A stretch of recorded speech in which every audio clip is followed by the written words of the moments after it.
Hello there guys, welcome to another of my live videos, and on this video there is lots to negotiate about. So I am going to be giving you a bit more additional information on Harry Kane, like I updated you guys yesterday.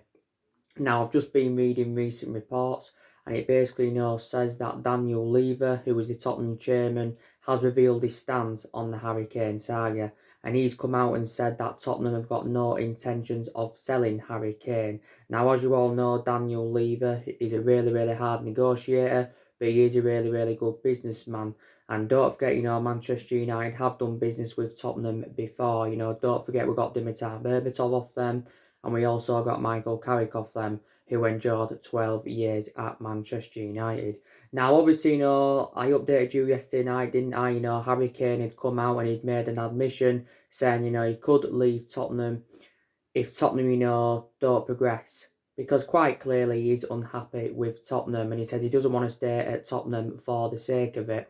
So he has fueled quite a lot of speculation up as Harry Kane. But even if Harry Kane is to leave Tottenham this summer, I'm very sceptical, that he will come to Manchester United. I think he'll either go to Real Madrid, could possibly go to Juventus. Also, Harry Kane did say that he thinks maybe the season will not be completed due to the coronavirus pandemic unless it resumes by the end of June. So what Harry Kane's saying is if the season isn't resumed by the end of June, then the season should be scrapped. So this is what Harry Kane has basically said. Now, Harry Kane has been at Tottenham for several years. He's been in their senior squad since 2011. And he's gone on to make 261 appearances in all competitions, and he has scored 181 goals. So he's Tottenham's third highest goal scorer in their history, behind Bobby Smith and Jimmy Greaves. I think in the Premier League he scored around 136 Premier League goals in just under 200 appearances. Obviously, Tottenham have quoted out how much they would want for Harry Kane, and it said, they would want around £150 million. Now, that figure would make him the most expensive player in the Premier League. Not only that, one of the most expensive players in world football.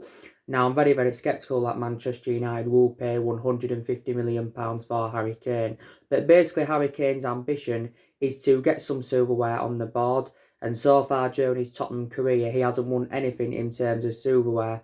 Of course, Tottenham, can't win anything in terms of silverware this season, because they're no longer in the FA Cup. They're also not in the Champions League. So Tottenham's ambition this season will be to finish 5th. But I'm very sceptical that Tottenham are going to finish 5th. But quite clearly, he's unhappy at Tottenham.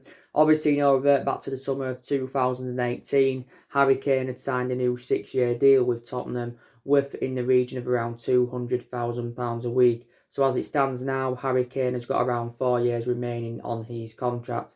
Harry Kane has been out with a hamstring injury for a couple of months. The good news is, from a Tottenham perspective, that Harry Kane is close to returning, it said. So when the season does resume, Harry Kane will be back in action, because Harry Kane did confirm this himself. Now, obviously, Harry Kane is only the age of 26, so he has still got a lot of years ahead of him. Obviously, he's been loaned out at quite a few clubs. Don't forget he had a spell with Leyton Orient. He also had a loan spell with Norwich, Leicester, and also to Millwall. But it did say if Tottenham fail to get qualification for the Champions League for next season, Tottenham and Jose Mourinho will only have £50 million to spend. And that's if Jose Mourinho is Tottenham manager in the summer, because obviously a lot of Tottenham fans are very critical of him. I think Tottenham did make a big mistake by recommending Jose Mourinho win, and, they shouldn't have actually got rid of Mauricio Pochettino. Pochettino endured 5.5 years with Tottenham. And Tottenham, analysing the vast majority of his tenure, Tottenham were competing in and out of the top 4. Yes, there was. And I think in the last couple of years of his tenure, Tottenham did become title contenders. He did poor early on in the season, did Pochettino, and Tottenham were in a bad vein of form. And this is the main explanation why he got sacked. But there's been possible, talks about, Pochettino possibly going back to Tottenham. But my verdict on Jose Mourinho is that he's got a good pedigree behind him, reflects on the amount of silverware he's won. But I just think he's now past his sell-by date as Jose Mourinho. He's definitely past his sell-by date. He's no longer a manager to the elite level. He's won around 25 major honours in his managerial career. I think he's on around £15 million a year now at Tottenham, is Mourinho, and he's got a contract with them until the 2022 well, until the end of the 22-23 season. But I can't see me seeing out his contract, Jose Mourinho. But don't forget, we had Jose Mourinho. He enjoyed 2.5 years at Manchester United. I think we recommended him in too late. He did win 2 trophies in his first season at Man United, but just didn't work out under him. And I've given you the main explanations why it didn't work out under Mourinho. Is because he had bad disputes with the board, bad disputes with the top players. The board went back in the signings that I wanted to recommend him. So it didn't work out under Jose Mourinho. But, would you like to see Harry Kane come to Manchester United? And that is the question, because Man United anyway are in search for a centre forward.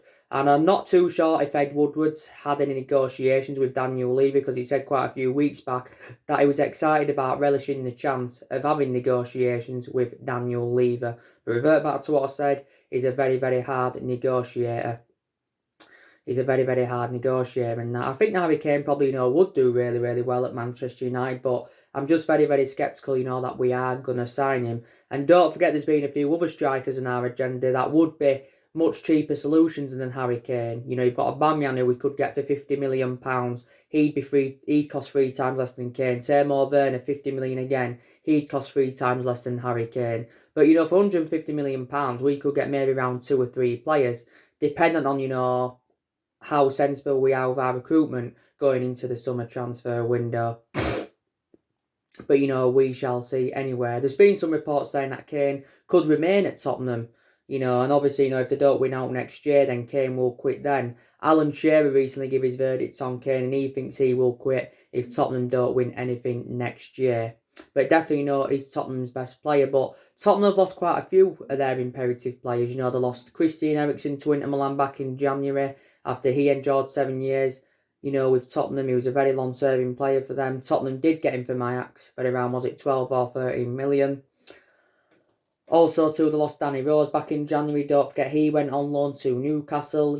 Tottenham lost Bale back in 2013. They did generate a substantial amount for his departure, because they got around 85 mil. Don't forget, they also lost Luka Modric to Real Madrid. So Tottenham have had some pretty decent players up and down the generations, and I think this is now going to be their 12th season without winning anything in terms of silverware. Kane has won the Golden Boot a couple of times when I put in the equation. Yes, he has. But, he hasn't won out in terms of silverware during his Tottenham career. So Man United basically need a centre forward, because we are looking for an adequate replacement for Romelu Lukaku. And obviously, Odion Ighalo's done really, really well for us. So give Odion Ighalo a lot of credit, and it's looking very, very imminent that Man United are going to get Odion Ighalo on a permanent transfer, because Solskjaer recently made this admission. Now, it has been revealed how much it will cost Man United to get Odion Ighalo on a permanent transfer. It will cost us around £15 million. We've got him on loan at the moment. Man United paid around 3 or 4 million to get him on loan, and we are paying like the third of his wages. Now, obviously, it's looking likely we're going to extend his loan until the 30th of June, because his current loan spell ends at the moment on the 31st of May, but we're going to extend his loan due to the coronavirus pandemic. Don't forget, Sky Sports, they said that his parent club, Shanghai Shenhua, they've offered him around £400,000 a week before tax, plus a 2-year contract extension to try and convince him to turn down a permanent move to Manchester United. But I think Odion Ighalo does want to remain at the club. He's got 4 goals in 3 starts for us, and he's totally comparison to our other attacking players. So that's good, because he's an option every different type of centre forward, and his hold-up play is also very, very good. So looking likely, we are going to get Odion Ighalo on a permanent transfer. And I've also got to mention as well, he's a very, very good covered-up to Marcus Rashford. Rashford is out with a back injury. He's been out with this back injury since our win against Wolves. And he's been a big, big miss as Marcus Rashford, because you've got to take into account Rashford was one of our best players earlier on in the season. Yes, he definitely was. And, Rashford so far spent the entirety of his career with Man United. He's been a United player since the age of 7, and he's been in our senior squad since 2016 as Rashford. And I think he's scored over 60-odd senior goals for the club. Over 60-odd senior goals for the club in 200-odd appearances, but he's become an integral part of our team. He's enjoyed some difficult spells. I think Solskjaer does prefer Rashford on the left and playing him, through the centre. But the good news is, when the season does resume, I do believe Marcus Rashford will be back. Also, Mason Greenwood, he's another good attacking player that Man United have got. Got to give him a lot of credit. You know, this is his first season now in the senior squad. I think he needs to get more chances in the Premier League next season because he's seldom started in the Premier League this season. But he tends to start more in the cup games, doesn't he? Also been very, very impressed with Anthony Martial recently. He's sustained quite a few injuries this season as Anthony Martial, you know, to be quite honest. And you can say that's had a bad effect on him. Martial now is into his, fifth season as a Manchester United player. You know, he's got over 60 goals, hasn't he? You know, since his arrival from Monaco in over 200 odd appearances. I think he's got around 15 or 16 goals this season. Martial's been operating in the number 9 role this season, even though he does predominantly play it out on the left. But yeah, we've got a lot of good attacking players, but still doesn't change my perception. You know, Manchester United still need another centre forward in there. And Solskjaer's basically, you know, identified 2 areas, you know, where he wants Manchester United to strengthen up. You know, he wants us to get a right winger in, and he also, you know, wants us to recommend a central midfielder in. But Solskjaer does believe anyway that Manchester United need around 3 signings in the summer to become title contenders. This is what, you know, Solskjaer does believe. Now, I'll reiterate what I said earlier on today as well. It's looking very, very imminent, according to reports that Manchester United are going to sign Jadon Sancho in the summer transfer window, because the Irish Independent, they reported out earlier on today saying that Jadon Sancho has unofficially confirmed that he will complete a transfer to Manchester United in the summer. Obviously, you know, Sancho's going to cost us around £120 million, or at least £100 million. But either figure is going to make him our most expensive signing and the most expensive British player in history. And of course, a record signing in the Premier League. You know, so either figure it's going to make him our most expensive signing, because our most expensive sign at the moment is Paul Pogba, who we paid £89 million for. And I think it did say as well, Man United are willing to offer Jadon Sancho around £400,000 a week. So not only the most expensive signing, also the highest paid player at the football club. So 400 grand a week, that's double than what Rashford's on, because Rashford is on around 200 grand a week at the football club. We are willing, you know, to give Jadon Sancho the iconic number 7 shirt. I think he'd operate really, really well in number 7, would Jadon Sancho, to be quite honest with you. Because like I mentioned before, you know, we've had a lot of good number 7s up and down the generations. Our recent number 7s haven't been so good though. You know, Sanchez obviously wasn't good. He endured 18 difficult months at Man United. And Memphis Depay, he's another one. You know, he wasn't so good when we got him under Louis van Gaal era. Only had a short tenure in that. But I think Sancho, you know, would do really, really well in the number 7. I've got to be honest with you. But it's been contrast to, you know, what came out yesterday. Because obviously, you know, it said yesterday that the Borussia Dortmund CEO did say he wouldn't stand in Jadon Sancho's way if he does want to leave.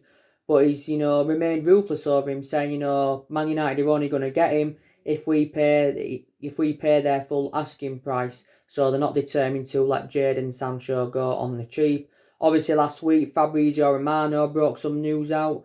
And, you know, he basically said that Man United have been in contact with Jadon Sancho's agent for months. And we've also been working on his contracts for quite some time. But I am very, very convinced that Manchester United are going to sign the player. It's still some reports saying that Liverpool are in there for him. Liverpool's owners, FSG, are willing to pay the £120 million that Dortmund want. Chelsea have obviously, you know, still in there for him. You know, Real Madrid and PSG have also been in for Jadon Sancho. But I think he's coming to Manchester United. Jadon Sancho, if he went to Liverpool, you know, he wouldn't really get his opportunities. You know, Liverpool, I think, will only get him if they can sell, or try to get him if they can sell either Salah, Firmino or Mane, so he can get 15 football week in, week out, can the player. But, you know, Jadon Sancho is now into his 3rd season as a Borussia Dortmund player. I think he's made around 69 appearances in the Bundesliga, and he has scored 27 goals and provided 27 assists. But he's been a revelation since his arrival in Germany. Borussia Dortmund paid around £7 or £8 million in from Man City. Enjoyed a couple of years at Manchester City, but never really got any first team opportunities at Man City. So he's played in the Premier League before. Dortmund got him for next to nothing. So if they're selling for 120 million, they're going to make a huge profit on the player. But he's only 20 years of age, and Jadon Sancho's just recently turned 20 years of age. Predominantly a right winger, occasionally can play him centrally. But I think he's also revealed a couple of other explanations, Sancho, why he wants to come to United. Because he likes Ole Gunnar Solskjaer's transfer strategy of, recruiting young players. Maybe Jadon Sancho believes that Solskjaer can be trusted to rebuild the squad, and also is an admirer of three players, and that is, Rashford, because Rashford and Sancho have got a really good friendship. They know each other really, really well. He likes Mason Greenwood, and he also likes Anthony Martial. So this is what it basically said. Dortmund have come to accept the fact that he wants to leave. So now obviously Dortmund are in the market to look, they're going to be in the summer transfer market to look for an adequate replacement for him. So I actually do believe he's probably going to be our first signing in the summer is Jadon Sancho, and our sixth signing overall under the Ole Gunnar Solskjaer era. And that's if Solskjaer is still Manchester United manager. But I think, like I mentioned, he'd complement our attacking line really, really well, would Jadon Sancho. But he's expected to come to Manchester United in the summer. So very, very delighted about that. Now, obviously, I want to reiterate what I said on what I've said on my recent videos regarding Aaron Ramsey.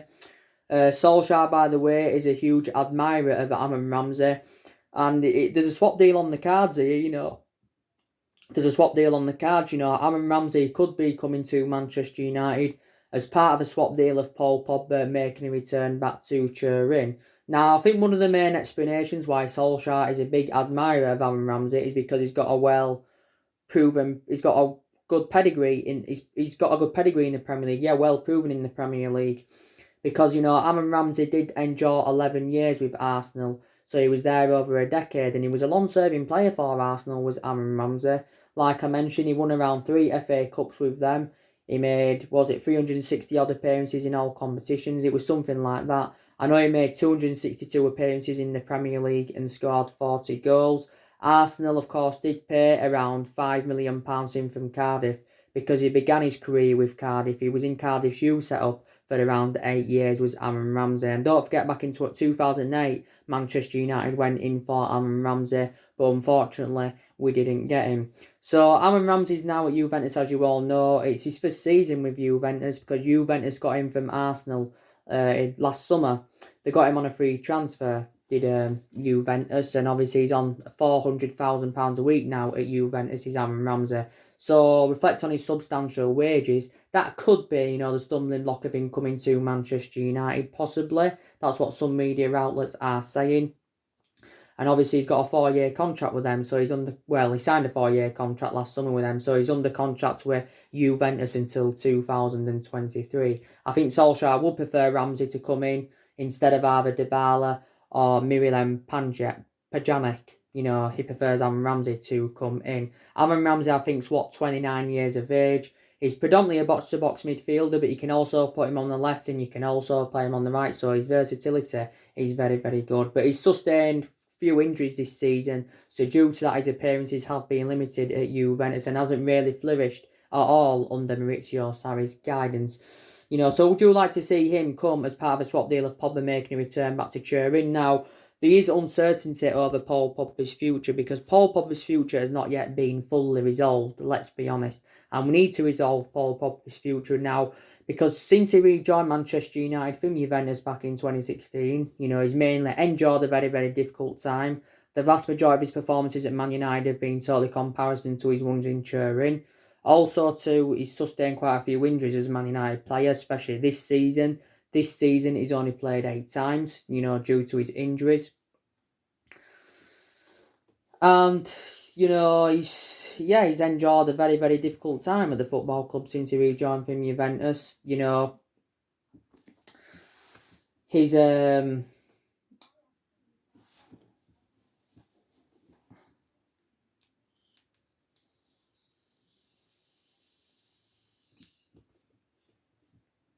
he's endured a very, very difficult time and that. And, since he's come, he's had a long-running transfer saga. He has had a long-running transfer saga as Pogba. The best we saw of Paul Pogba was in that 3-month period when Solskjaer was the interim manager. That's when we mainly saw the best of Paul Pogba, but we need to get his future resolved. Now, we've quoted out that we would want around £100 million for Paul Pogba this summer, and that's actually totally comparison to the figure that we wanted last summer, because last summer we wanted 180 million for him, and that's just over double than what we paid for him from Juventus. His preference was a move to Real Madrid last summer, but the move didn't materialise because Real Madrid were not willing to meet the £180 million we was demanding. So this is why his move didn't materialise. But I still believe Paul Pogba wants to leave the football club. He told our teammates earlier on this season, he said last summer he wanted to leave because he was seeking for a new challenge, and he publicly admitted that he wanted to leave the football club. And we just need to get his future resolved. Now, obviously, Paul Pogba's agent, Mini Raiola, has been talking a lot since the turn of the year. And he did say that he said he wants to take Paul Pogba to a great club like Real Madrid. So this is what he basically said on his client. And he says Paul Pogba's having a complicated time at Manchester United, and this is what Mini Raiola said. But he's made a number of public attacks against the club since the turn of the year, and due to this, Man United have been very, very critical of him. Ed Woodward's been in negotiations with Mini Raiola, to try and get Paul Pogba's future resolved. So I don't know whether he's going to be staying or he's going to be going. It said recently that Man United were going to open contract negotiations with Pogba over the possibility of extending his contract at the club. At the moment, he's under contract at the club, is it till 2021? But he's got 2 years left in his contract. It's a year with an option of a further year, and I think it's likely Man United will trigger that 1-year extension on his contract to stop probably his £100 million valuation dropping. He actually said as well, Man United are confident we're confident we can keep Pogba due to the coronavirus pandemic, and we're very sceptical that Real Madrid or Juventus can finalise a deal for him. So this is what it had basically said. But Pogba in total for the football club since he rejoined from Juventus, I think he's made 140 odd appearances and scored around 31 goals, and he's won the FA Cup, the Europa League and the League Cup with us so far. But he still does want to leave Manchester United. But United fans have got different perceptions on him. Us getting rid of him, we're going to generate a lot of money for his departure, plus it'll free up our wage bill a lot, because Pogba's on around, 300 grand a week at Manchester United. Don't forget, he did say Man United are about trophies, and he remensed, our Europa League triumph back in 2017 when we beat Ajax by 2-0. He also, come out recently, credited Jesse Lingard for his performances against the big teams and stuff like that. So Pogba has been talking a lot, and so too has his agent Mini Raiola. So there's obviously been another player on our agenda who could replace Paul Pogba again, reiterating what I mentioned earlier on, and that is Saul Niguez. Now, Manchester United have been in for Saul Niguez for quite some time. Also too, Manchester City have expressed their interest in Saul Niguez. Now, basically, the media came out with his story this morning. They also came out with it yesterday, and it's in a way reiterating what he said last week about Saul Niguez, because he said last week that Atletico Madrid had been in talks with Saul Niguez over getting him a new contract, but he's failed to sign a new contract. And it's been saying from the Metro and that today that Man United are confident they can finalise a club record transfer for Saul Niguez, because Saul Niguez is going to cost us around £135 million, because that's his release clause, and obviously that's going to make him our most expensive signing. Back in 2017, Saul Niguez extended his contract, signed a new long-term contract, should I say. He signed a 9-year contract with Atletico Madrid, and as it stands now, he's got 6 years remaining on his contract, because he's under contract with Atletico Madrid until 2026. But Saul Niguez, he's spent the vast majority of his career with Atletico Madrid.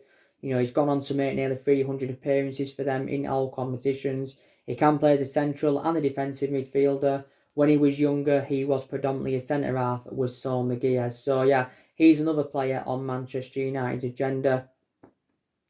I'm thinking Liverpool's game against Atletico Madrid, we scouted Saul Niguez. We scouted him. And, he's a very, very, very impressive player, to be quite honest with you. But in recent weeks anyway, Manchester United have been tracking quite a few, Atletico Madrid players. But yeah, we'll see what happens. But do you think he would be a good, adequate replacement for Paul Pogba? I obviously already give you the news regarding Jack Grealish earlier on. He's summer transfer now to Manchester United could be off due to that incident he had with his car. Because obviously, Jack Grealish had crashed his £80,000 a week Range Rover into 3 parts cars in the West Midlands following a 4am party. And just hours before this incident happened, he was, advising people to stay at home due to the coronavirus and that. So there's so many players on Manchester United's agenda, and it's good that Ole Gunnar Solskjaer is making plans for the summer transfer window. Solskjaer has got the backing of Ed Woodward, he's got the backing of the Glazers, and quite a lot of players are still determined to back Solskjaer. So far, Solskjaer has recruited 5 players in 3 transfer windows and spent around £220 million at Manchester United. But I think, like I've mentioned in my other videos, he does deserve at least another season at Manchester United, and at least a couple more windows to see who else he can recommend in, because he's still in the process of rebuilding. It is a transition period. And Solskjaer, don't forget, is inheriting the vast majority of Jose Mourinho's players. And there's still players here from the Van Gaal era, still married from the David Moyes era, etc., etc. So the vast majority of these players are not Ole Gunnar Solskjaer's and that.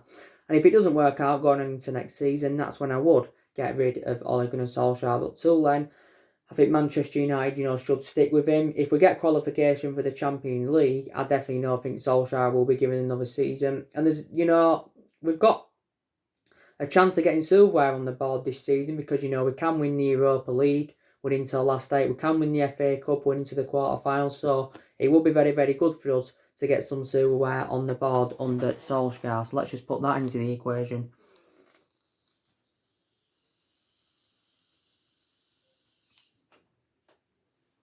But, he's been here 15 months now with Solskjaer, including the time, when he was the interim manager. And he's been permanent Manchester United manager now for around a year. And like I've said, you can pinpoint some of the positives, but, you can also pinpoint, some of the negatives out. So it has been up and down in this 13 months or so, in this 15 months, we've been with Ole Gunnar Solskjaer. You've got to credit him for the players he brought in, like I mentioned. Also, he's got rid of a lot of the deadwood since he's come in. With him promoting the youth, you've also got to give him a lot of credit for that. Obviously, our record against elite opposition this season's been very, very good. Hasn't been brilliant against lower opposition. And, we are unbeaten in our last 11 games in all competitions. So that's something else you've got to credit him for. And it's our best vein of form since Solskjaer was the interim manager. So let's just put that into the equation. But the negatives are, he's been tactically naive for the vast majority of this season. This season we've enjoyed our worst start ever to a Premier League season. He's for around 30 years. Also, since he's got the job permanently, his record has been disastrous. His record, I think, is as bad or is worse than what David Moyes' record was. But he's there again, his record at Cardiff was also disastrous with Solskjaer's. Obviously, he hasn't really had a plan A or any kind of plan B for the vast majority of this season and all of that, etc., etc. But he still deserves more. He still deserves another season at Manchester United, like I mentioned, because not every manager settles in straight away. Ferguson, don't forget, didn't win out in his first 4 years at Manchester United when we recommended him in. But look what he went and accomplished, Ferguson, when he didn't win out in his first 4 years after that. It was unbelievable, and the vast majority of the silverware we won came under Alex Ferguson. But since Fergie left, we've been playing catch-up for the last 6 or 7 years. We've had different managers with different philosophies. Obviously, when Ferguson retired, Moyes came in, didn't work out. Ferguson was at fault for forever recommending David Moyes in because obviously, quite frankly, he was never going to be the right man to, elevate Manchester United forward because he never had a proven pedigree, never dealt with top players. So Ferguson should have never ever recommended him in. Under the David Moyes era, we finished 7th, by the way. Lowest we've ever finished, I think, in the Premier League. But there again, we finished 6th last season. So it was very, very poor last season. Van Gaal, he came in, didn't work out under him, despite the fact he won the FA Cup. And Jose Mourinho came in, didn't work out under him either. So we haven't really got the structure to keep sacking managers. And like I said, I've analysed it throughout the course of this season, and there hasn't only been problems with the management. There's also been a lot of doubts about the club's ownership, the Glazers. A lot of United fans have criticised Ed Woodward. We've also been very, very sceptical about the board. Maybe we made a mistake by not getting a director of football in last summer, but I've got to say there's still various issues at the club, and Solskjaer is still under pressure. He's still under pressure, to keep this good run of form up, when the season does eventually resume. But Solskjaer's got 2 years left on his contract. I'm still very sceptical that he's a long-term solution for the club, but, does deserve a bit more time. But whether his managerial tenure works out or not, we'll never forget what he's done for the club. Like I mentioned, very, very good player for Manchester United. He enjoyed 11 years at the football club. But he's inexperienced as a manager. That's my concern as well. That's a negative. But the longer he stays in the Man United job, he's going to gain more managerial experience that way, isn't he? So put that into the equation. But yeah, he does deserve more time at Manchester United. But I have a slight idea how Man United could line up next season if we get like Grealish and Jadon Sancho winning that. I do have an idea. But, we'll see what happens anyway. But he does deserve more time. I've got to say, Solskjaer's changed quite a lot, recently, especially since Mourinho was here. He's changed the players, the personnel's bit changed, the tactics have changed and everything else. And, the players that weren't playing under Mourinho, he seems to have galvanised them recently. Martial's done well, Shaw's done well. Fred's done well. He's been given his opportunities under Solskjaer. So, there you go. So, anyway, guys, drop your comments, likes below on the channel. If you do consider subscribe, as always, and take care. God bless you all again very, very soon.